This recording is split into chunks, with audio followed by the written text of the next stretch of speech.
All around the world, children as bored as can be until they see the glowing book and meet the teacher lady. So you're looking for a friend, you know who to call. The teacher lady loves all of y'all. The teacher lady reads, the teacher lady reads. Hey, grab a book, come and sit with me. You're looking for a friend, you know who to call. The teacher lady loves all of y'all. The teacher lady reads, the teacher lady reads. Hey, grab a book, come and sit with me. You're looking for a friend, you know who to call. The teacher lady loves all of y'all. The teacher lady reads, the teacher lady reads. Hey, grab a book, come and sit with me.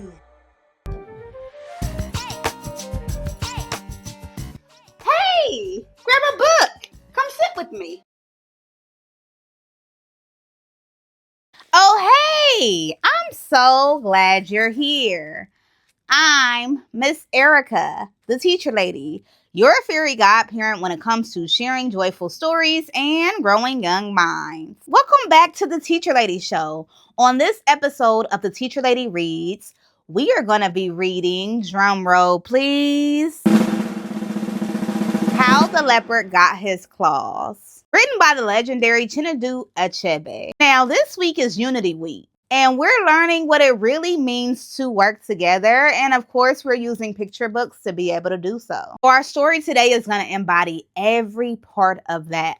What happens when we choose not to work together? And at the end of it all, who does that benefit? And for the grown-ups watching, after the read aloud, be sure to check out the Behind the Book review, where I show you how to utilize this book as a resource to help your child, be more unified with the people around them. Make sure you subscribe so you never miss a new exciting book. But for now, I know y'all are tired of me talking. You ready? Let's grow. How the Leopard Got His Claws.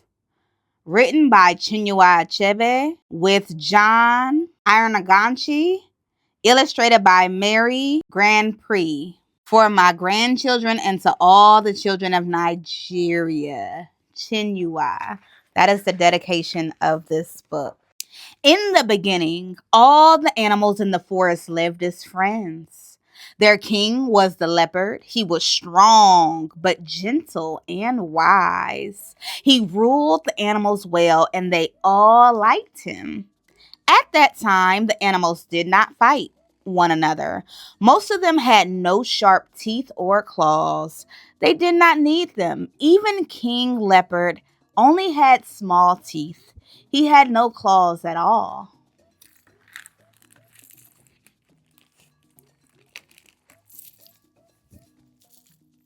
Only the dog had sharp teeth. The other animals said he was ugly and they laughed at him. It is foolish to carry sharp things in the mouth, said the tortoise. I think so too, said the goat. The monkey jumped in and began to tease the dog. Don't worry, my dear friend, said the monkey. You need your teeth to clear the land on your farm. The animals laughed at the monkey's joke. When the farming season came around, King Leopard led the animals to their farmland. They all worked hard to prepare their plots. At the end of the day, they returned home tired. As they rested, they told stories and drank palm wine. But soon it would be the rainy season and the animals would have no shelter from the rain. The deer took this problem to King Leopard. They talked about it for a long time. King Leopard decided to call the animals together to discuss it.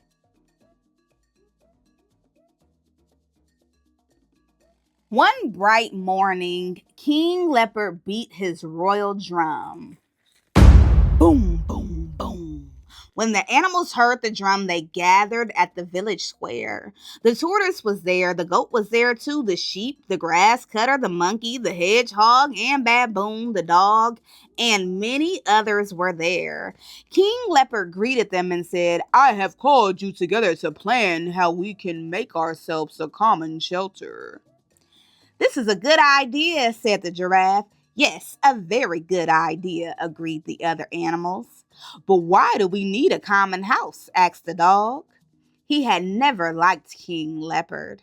The dog has asked a good question, said the duck. Why do we need a common shelter? We do need somewhere to rest when we return from our farms, replied King Leopard. And besides, said the goat, we need a shelter from the rain. I don't mind getting wet, said the duck. In fact, I like it. I know the goat does not like water on his body. Let him go build the shelter. We need a shelter, said the monkey, jumping up and down in excitement. Perhaps we need one, perhaps we don't, said the lazy baboon sitting on the low fence of the square. The dog spoke again. We are wasting time. Those who need a shelter should build it. I live in a cave, and it is enough for me. Then he walked away. The duck followed him out. Ooh, it's a lot going on. What do you notice? What I notice is something called division. Some people feel like I don't need no shelter, so I'm not helping to build it. And other people feel like, yeah, actually, we do need to come together to build a shelter. And so, with the division, is where the problems are coming from. And in real life, sometimes we don't need the thing that we're helping out with, but it's okay to help out anyway. If you are able to help, well, then help. Why not? Let's keep reading. Does anyone else want to leave? Asked King Leopard. No one answered or made a move to go away. Very well, said King Leopard. Let the rest of us build the village hall. The animals scattered to find building materials. The tortoise copied the pattern on the back and made the plan of the roof. The giant rat and the mouse dug the foundation. Some animals brought sticks, some ropes. Others made roof mats. As they built the house, they sang many happy songs. They also told many jokes. Although they worked very hard, everyone was merry. After many weeks, they finished the building. It was a fine building. The animals were pleased with it. They agreed to open it with a very special meeting. On the opening day, the animals, their wives, and their children gathered in the hall. King Leopard then made a short speech. He said, "This hall is yours to enjoy. You worked very hard together to build it, and I am proud of you." The animals clapped their hands and gave 3 cheers to the king. From that day, they rested in their new hall whenever they returned from their farms. But the dog and the duck kept away.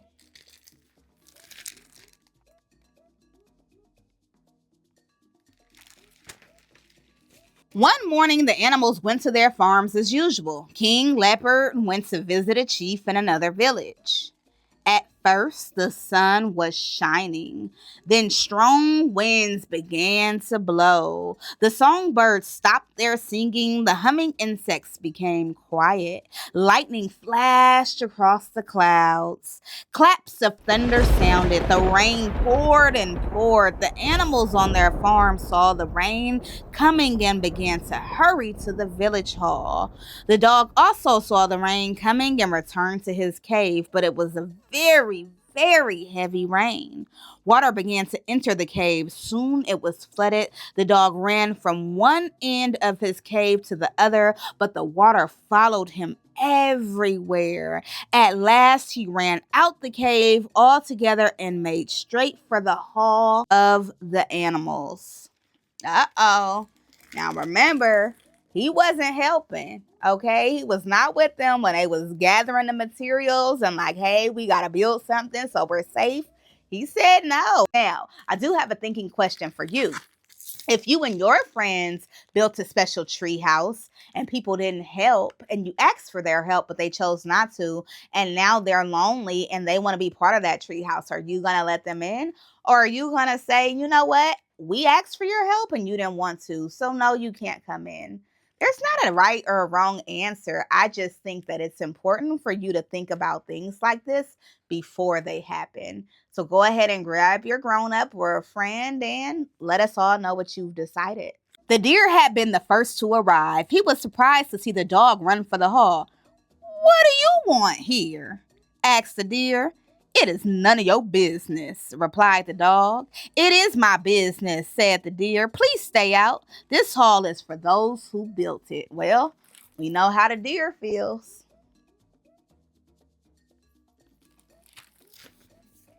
Then the dog attacked the deer and bit him with his big sharp teeth. The deer cried with pain. Ooh! The dog seized him by the neck and threw him out into the rain, taking his place at the entrance to the hall. The other animals tried to come in one after the other. The dog barked and kept each of them out.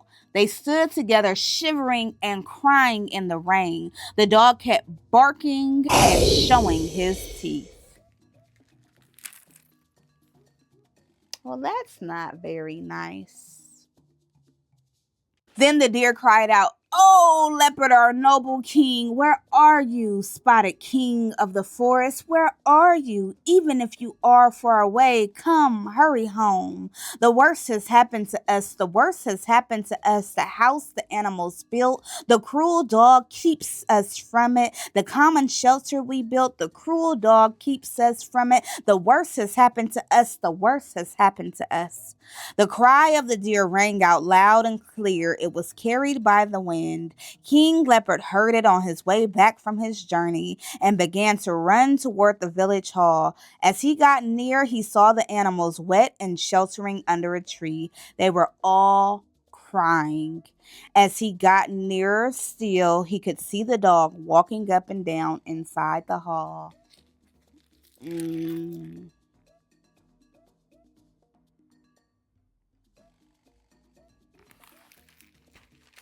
"Come out of the hall at once," he said to the dog.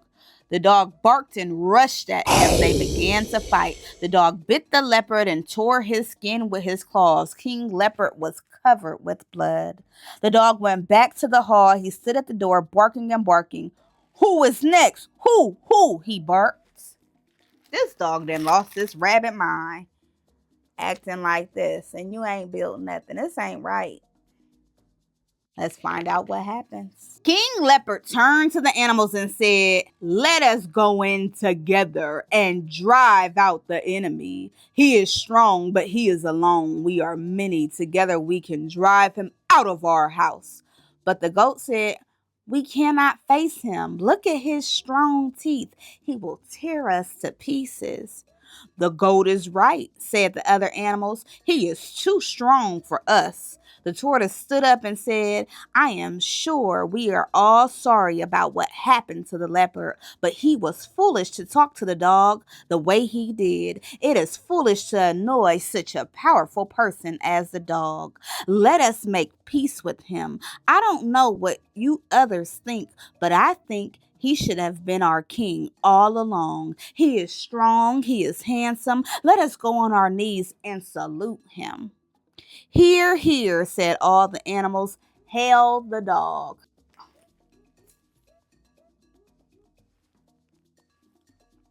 Whew. Tears began to roll down the face of the leopard.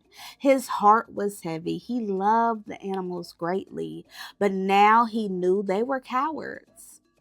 They had turned their backs on him. So he turned his backs on them and went away. Because of his many wounds, he was weak and tired. So he lay down after a while to rest under a tree far from the village. The animals saw him go, but they did not care. They were too busy praising their new king, the dog. The tortoise carved a new staff for him. The toad made a new song in his praise. "The dog is great. The dog is good. The dog gives us our daily food. We love his head. We love his jaws. We love his feet. And we love his claws." Oh, yeah, no. Absolutely not. What do you think they should have done? Do you think that the dog deserves to be the king? The dog looked around the circle at the animals and asked, "Where is the leopard?" "We think he has gone away, O king," said the goat. "Why? He has no right to go away," said the dog. "Nobody has a right to leave our village and its beautiful hall. We must all stay together." "Indeed," shouted the animals.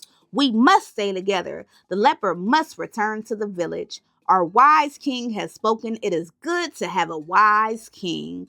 The dog then called out the names of 6 strong animals and said to them, "Go at once and bring back the leopard. If he should refuse to follow you, you must drag him along. If we let him go, others may soon follow his wicked example until there is no one left in our village. That would be a very bad thing indeed.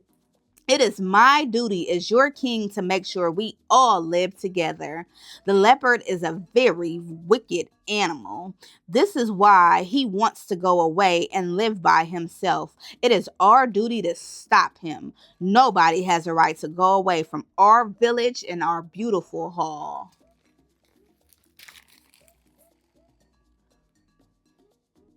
"Nobody has a right to go away from the village," sang all the animals as the 6 messengers went to look for the leopard. They found him resting under the tree beyond the village. Although he was wounded and weak, he still looked like a king. So the 6 messengers stood at a little distance and spoke to him. "Our new king, the dog, has ordered you to return to the village," they said.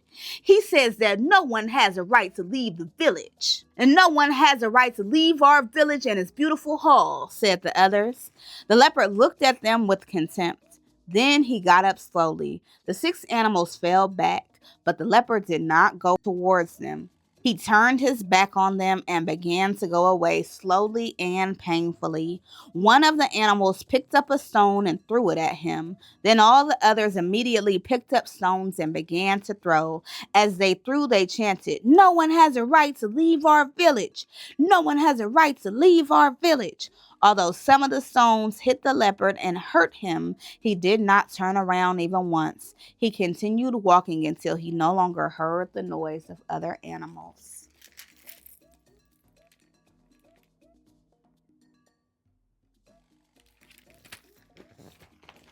The leopard traveled 7 days and 7 nights. Then he came to the house of the blacksmith. The old man was sitting at the forge. The leopard said to him, "I want the strongest teeth you can make from iron, and I want the most deadly claws you can make from bronze." The blacksmith asked, "Why do you need such terrible things?" The leopard told his story. Then the blacksmith said, "I do not blame you."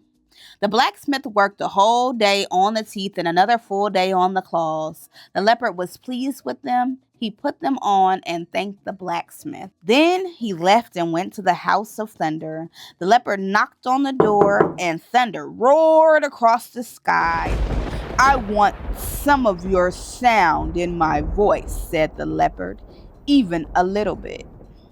"Why do you want my sound in your voice?" asked the thunder. "And why have you got those terrible teeth and claws?" The leopard told his story. "I don't blame you," said Thunder. He gave the sound to the leopard. "Thank you for the gift," said the leopard, and he began his journey home.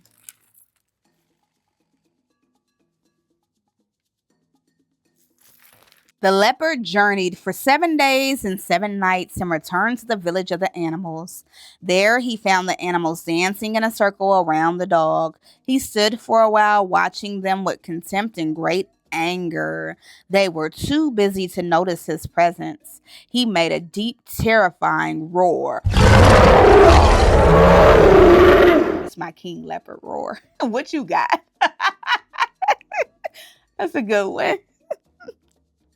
At the same time, he sprang into the center of the circle. The animals stopped their song. The dog dropped his staff.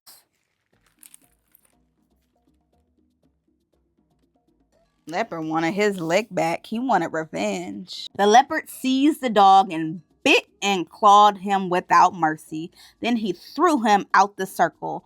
All the animals trembled, but they were too afraid to run. The leopard turned to them and said, "You miserable worms, you shameless cowards. I was a kind and gentle king, but you turned against me. From today, I shall rule the forest with terror. The life of our village is ended."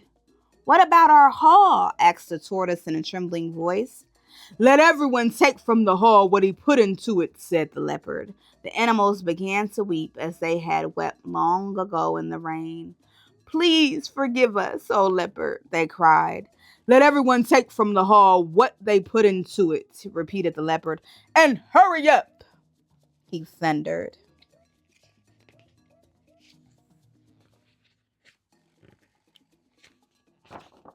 This was so avoidable, all of it. I want you to think about, how could this have been avoided? What could have happened to where we weren't in a situation where now their home is being destroyed? They've lost other animals. The leopard is now in an uproar. Think back to the beginning of the story and think about what things took place that got us here. So the animals pulled their haul apart. Some carried away the wood and some took the roof mats. Others took away doors and windows. The toad brought his talking drum and began to beat it to the leopard and to sing. "Alive or dead, the leopard is king. Beware, my friend, don't twist his tail." But the leopard roared, and the toad dropped his drum. The animals scattered into the forest. You cannot rule a kingdom in fear and think that it's going to succeed. You shouldn't want people to be scared of you, because if they're scared of you, they won't get to know you. You won't get to know them. And it will change how you two interact with each other and ultimately how you help your community and the world. The dog had already run a long way when the leopard roared. Now he ran faster and faster. His body was covered with blood and he was very, very weak. He wanted to stop and rest a little, but his fear of the leopard was greater than his weakness. So he staggered and fell and got up and staggered on and on and on. After many days, the dog came to the house of the hunter. "Please protect me from the leopard," he cried. "What will you do for me in return?" asked the hunter. "I will be your slave," said the dog. "Any day you are hungry for meat, I shall show you the way to the forest. There we can hunt together and kill my fellow animals." "All right, come on in," said the hunter.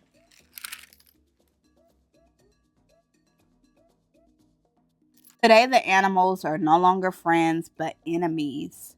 The strong among them attack and kill the weak.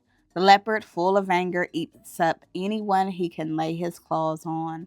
And the hunter, led by the dog, goes to the forest from time to time and kills any animals he can find. Perhaps someday the animals will make peace among themselves and live together again. Then at last they will be able to keep away the hunter, who is their common enemy. Whoa. This read aloud was so powerful. The story really does show the importance of solving your problems peacefully and working together. All this week, we are talking about unity, and I can't think of another book that would get us that close to the message of the importance of village and working together and getting to know your neighbor, because when you work together, so much more gets done. I'm so grateful to be able to share this story. On Wednesday, the grown-ups can check out the review that will help you to utilize it as a resource. But for now, thank you for reading with me. Thank you for being part of community. And until next time, remember to enjoy the moment or go be a joy in the moment. Bye. Now that's what I call a read aloud. I hope you learned something new. There's so many follow-up options the teacher lady wants to show you. Your family can donate a book to a child that's in need, or your grown-up can go listen to the book review to learn more about this story. And if you like magical books, the teacher lady has made many more.